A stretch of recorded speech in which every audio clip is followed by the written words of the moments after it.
Bom dia, pessoal. Hoje eu vou falar sobre um livro um pouco polêmico, O Jardim das Aflições, do professor Olavo de Carvalho. Então, tu já vê por que é polêmico. O Olavo se destaca principalmente por causa das polêmicas em que ele se envolve e o jeitinho olaviano dele. Mas hoje eu quis desnudar o pensamento dele através do livro O Jardim das Aflições, dando uma mergulhada assim, mais profunda no pensamento do Olavo, para descobrir o que realmente esse ser humano pensa. Então, tô até com uma camisa temática aqui, ó, Jardim das Aflições, né? Então, um blues. E então, tenho aqui o Jardim das Aflições para comentar sobre o nosso professor Olavo de Carvalho.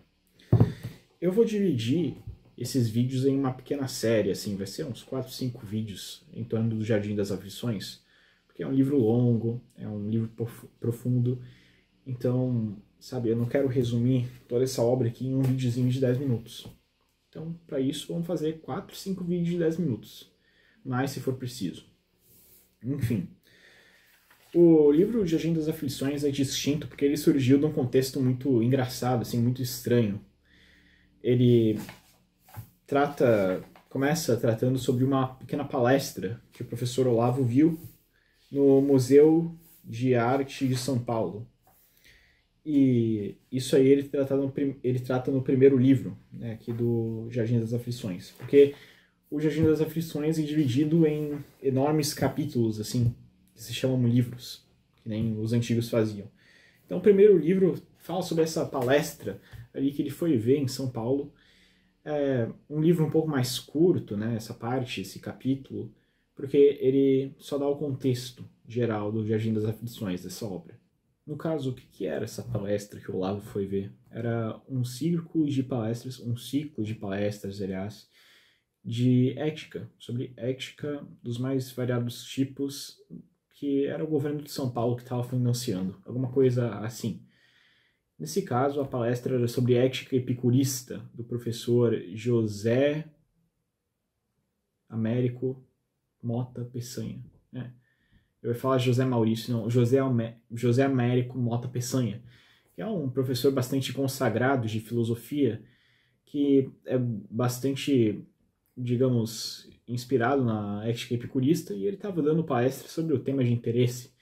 Ele chamava a palestra de Jardim das Alegrias, se referenciando ao Jardim de Epicuro, e é de onde sai o título desse livro aqui, o Jardim das Aflições, porque para o Olavo, aquele Jardim das Alegrias que era descrito pelo Peçanha parecia mais um jardim de aflições propriamente. Ele ouvia o professor Peçanha falando sobre o Jardim de Epicuro, sobre a ética epicurista, e via o pessoal extasiado na plateia, revirando os olhos assim de alegria, todo mundo possuído. Ele olhou aquilo e pensou, nossa, sabe, para onde a gente veio parar? A ponto de ética de Epicuro aqui. Aliás, esse círculo de palestras, como menciona o Olavo, ele não tinha... Era um círculo de palestras de ética, né? Mas ele não tinha focado em ética platônica, ética aristotélica, e sim sobre ética epicurista, ética através dos teatros gregos ali, Ésquilo, Sófocles, Eurípides, enfim, tinha focado em um filósofo um pouco menor, considerando o calibre dos filósofos socráticos, né, da escola ali de Sócrates, da academia, de Platão, etc. Sobre a Idade Média, as palestras sobre ética trataram sobre a Inquisição, por algum motivo, e não sobre a ética de Santo Agostinho, de Tomás de Aquino, de Duns Scotus, enfim.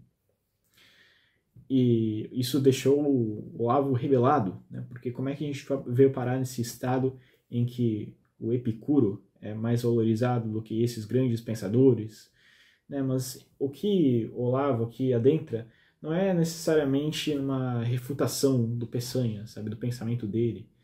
Ele só usa o professor Peçanha como um contexto, assim, para adentrar no pensamento da modernidade, assim, por assim dizer, que é o foco nesse livro, de como a gente foi do pensamento clássico para a modernidade, de certa forma. Então, um ponto essencial que é trazido à tona através desse pequeno contexto assim que o Olavo dá da palestra que ele assistiu com o Peçanha. Basicamente esse é o primeiro livro todo do Jardim das Aflições, que é ele comentando sobre esse acontecimento ilustre, assim, na vida, que foi essa tal de palestra aí que ele assistiu. Mas, como eu falei, o livro não é só sobre uma refutação ao pensamento de um adversário, assim, um rival. Porque se fosse isso, seria algo muito supérfluo, né? Seria muito trivial um negócio desses, dedicar um livro inteiro para uma palestrinha lá que o Olavo viu. Mas, enfim, essa palestra aconteceu em 1990, 5 anos antes da publicação do livro.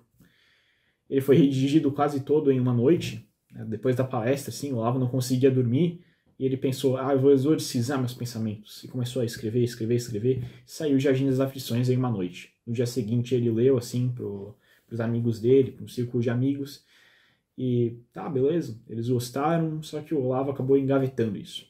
Só saiu da gaveta de novo em 1992, logo ali na época do impeachment do Fernando Collor, que foi quando a ética voltou ao debate novamente, assim, para o público. E aí o Olavo pensou, eu escrevi um livro sobre ética, não é mesmo? E começou a reeditar o livro. Foi uma tarefa árdua que ele não queria fazer, porque aquilo já estava esquecido, sabe? As palavras do Peçanha, o trauma que foi ver aquele povo todo sendo possuído por algo que seria errôneo na visão do Olavo. Ele não queria mais sentir aquele sentimento, mas teve que trazer de novo à tona essa sensação toda para reeditar o livro e lançar, porque era um livro importante de ser publicado. Esse processo demorou 3 anos de reedição do livro, até 1995, e até lá o Peçanha já tinha morrido. Em 1993 ele tinha falecido. Mas Olavo decidiu publicar o livro mesmo assim, porque não tem nenhum ataque direto ao Peçanha ou qualquer coisa do tipo, não é algo que ele faria a princípio. E acabou que esse livro fala um pouquinho do pensamento do Peçanha. Só isso, não tem nenhum ataque e tal, por isso que ele não teve nenhum pudor em publicar. A primeira coisa que o Olavo revisita aqui nesse primeiro livro, revisando esse pensamento do Peçanha, né, sobre a ética epicurista, é a questão do status questionis. A questão do status questionis. O que é status questionis? É um termo da retórica antiga que se refere ao estado da questão. Se a questão, o problema filosófico levantado por determinado filósofo foi resolvido ou se não foi resolvido. Vários filósofos dão respostas e eles assumem que está resolvido o problema. Às vezes não está, então um outro filósofo dá uma réplica, assim, uma resposta, e por assim vai. A história da filosofia, se tu for olhar as obras do Giovanni Reale, do Frederick Copleston, são baseadas nisso, sabe? Nessa questão do pensamento. Será que o pensamento de determinado autor está certo? Aí tu vai lá, resolve ele, e se tu vê que não está certo, tu propõe uma nova teoria. É isso aí que acontece no pensamento filosófico, no pensamento científico.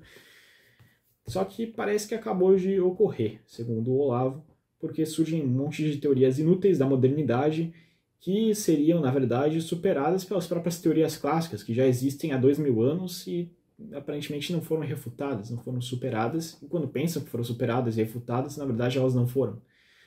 Essa defesa que o Olavo faz em relação à filosofia clássica, de Platão, Aristóteles, que está colocada de lado em detrimento da filosofia epicurista, que é um grego antigo, né? Mas não é clássico na terminologia de Platão e Aristóteles, né? Ele é um filósofo que vem um pouco depois, ali, mais ou menos na mesma época dos estoicos.